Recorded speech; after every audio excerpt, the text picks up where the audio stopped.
Olá, meu aluno, minha aluna, tudo bem com você? Seja muito bem-vindo aqui ao nosso canal. Eu sou o professor Antônio Walter e esse é o projeto Dicas de Prova para a sua certificação Ambima. Hoje, o Dicas de Prova contempla você com a dica PP em CDB. Até rimou, né? Mas você vai entender que se você dominar esses dois temas no dia do seu exame, com certeza você vai ser cobrado sobre o PP. Ou por um P ou pelo outro P dentro do assunto CDB. Vamos lá então? Roda a vinheta e vem comigo. Yeah. Siege. Riley. Taz. E nesse mercado financeiro, o que não falta para o investidor são opções para que ele coloque seus recursos financeiros, de fato aplique o seu dinheiro. Tanto é que para a sua certificação Ambima você tem aí muito conteúdo para estudar, que são os produtos de investimento disponíveis aí no mercado. Então você tem que estudar sobre CDB, tem que estudar sobre LCI, tem que estudar sobre LCA, debêntures, nota promissória, poupança, tem que estudar sobre títulos públicos, enfim, a lista é bem grande e CDB é uma das opções. Lembrando, se você dominar o PIP, você vai conseguir levar esse conceito de PIP para outros produtos de investimento. Então aqui eu vou te contemplar com duas dicas, dois temas que se você dominar, primeiro vai cair na prova e segundo você vai conseguir levar, estender esse conhecimento para outros produtos de investimento. O que é o primeiro P? O primeiro P significa CDB pré. E o segundo P, eu já vou falar em seguida para você o que ele significa. O que é um CDB pré? Primeira coisa, quando o investidor aplica o seu recurso financeiro, ele espera ter uma remuneração por esses recursos aplicados. Uma remuneração.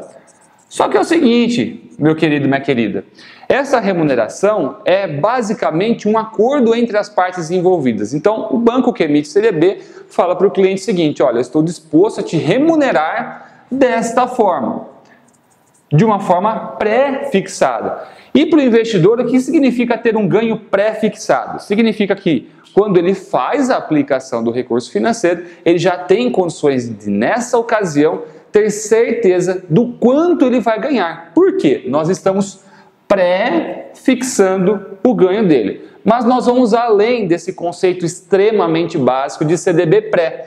Eu quero falar com você o que a prova vai te cobrar. Porque a prova não vai te cobrar o que é um CDB pré, ela vai te cobrar quando é interessante para o investidor trabalhar com um CDB pré.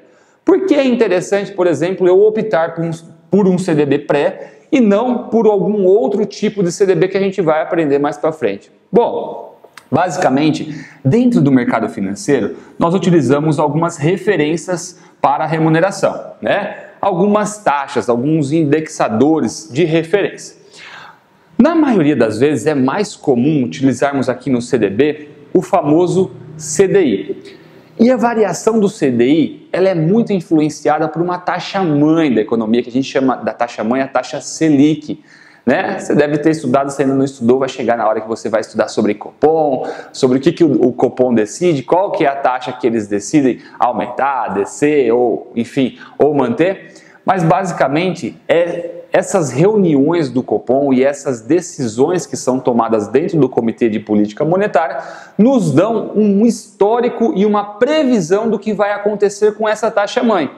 Vamos supor que nós estejamos vivendo um cenário de queda na taxa básica de juros. Essa taxa-mãe está num processo de queda. Então, reunião após reunião do Copom, nós estamos observando que essa taxa vem caindo, sempre caindo. Então aqui é uma reunião do Copom, aqui é outra reunião do Copom e assim vai. Toda vez que eles estão se reunindo, a taxa está caindo e a previsão do mercado é que ela continue caindo. Quando a taxa mãe, que é a taxa que norteia muitas outras taxas da economia, está em queda, para o investidor isso é um problema. Porque se a remuneração dele está atrelada a essa taxa e a taxa está caindo, obviamente a remuneração dele também está comprometida. Porque se nós não pré-fixarmos o nosso ganho, nós vamos acompanhar esse movimento da taxa-mãe. Olha só que interessante.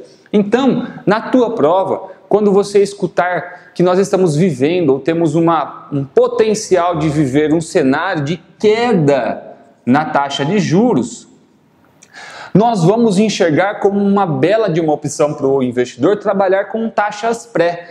Quando nós trabalhamos com uma taxa pré, é como se eu fixasse, eu pré-fixo o ganho. Então vamos supor que você tivesse como investidor feito a tua aplicação nessa reunião 1 que a gente está avaliando aqui. E você pré-fixou o seu ganho com base nessa taxa. É como se em todo o período do seu investimento você tivesse uma remuneração linear. Porque você já sabe quanto você vai ganhar. Então, não tem segredo, é uma remuneração simples. Agora, fora esse cenário aqui, o que a gente tem de oportunidade? Vamos supor que nós vivêssemos um cenário diferente desse, um cenário de alta na taxa de juros. Então, vamos aqui construir o segundo cenário de alta. Então, aqui, ali o cenário de queda, aqui o cenário de alta na taxa de juros. Reunião 1 do Copom, reunião 2 do Copom, reunião 3 do Copom, reunião 4 do Copom. Agora o sentido é o contrário, a taxa está subindo. E aí, meu amigo, minha amiga, o que acontece? Quando a taxa está subindo, você já não entendeu na minha explicação aqui que a rentabilidade, a remuneração desse investimento está atrelada a uma taxa? E essa taxa que ele está atrelado tem influência da taxa mãe? Se a taxa mãe está crescendo e ele está amarrado nessa taxa, que é influenciada na taxa mãe, se a taxa está crescendo, obviamente nesse cenário, a remuneração do investidor vai crescer também, desde que ele não tenha optado por um CDB pré. Que aí nós vamos para o segundo P, que é o CDB pós. Nesse cenário, o investidor vai variar de acordo com a taxa. Então, mês após mês, com o fechamento dos períodos de avaliação, os fechamentos de período de rentabilidade, esse investidor vai entender o quanto foi fechada a taxa de referência do produto de investimento dele, do CDB dele. E aí, com base nesse fechamento da taxa, ele vai ser remunerado. Se nós temos um cenário de alta, não vale a pena para o investidor pré-fixar o ganho. Porque vamos supor que ele viesse aqui na primeira reunião e pré-fixasse. Olha aqui, ó, ele limitando o ganho dele, enquanto eu tenho uma taxa em crescente. Então, é muito mais estratégico se ele pós-fixar a taxa. Porque aí, conforme nós vamos tendo a variação dessa taxa mãe, a taxa de referência desse CDB vai ajudar ele a ter um aumento, um potencial aumento dessa remuneração. Então, nas dicas de prova de hoje, você aprendeu sobre a regra P&P, sobre a dica, né? P&P em CDB. Qual que é o primeiro P? P é o CDB pré. O segundo P é o CDB pós. Lembrando que esse conceito de pré-fixado e pós-fixado, você consegue utilizar ele em outros produtos de investimento, mas pode ter absoluta certeza de que você vai encontrar isso no seu exame, você vai lembrar desse conteúdo aqui no dia da sua prova oficial. Eu espero que você guarde bem, fixe bem esses conceitos e aproveite para garantir essa questão no seu exame.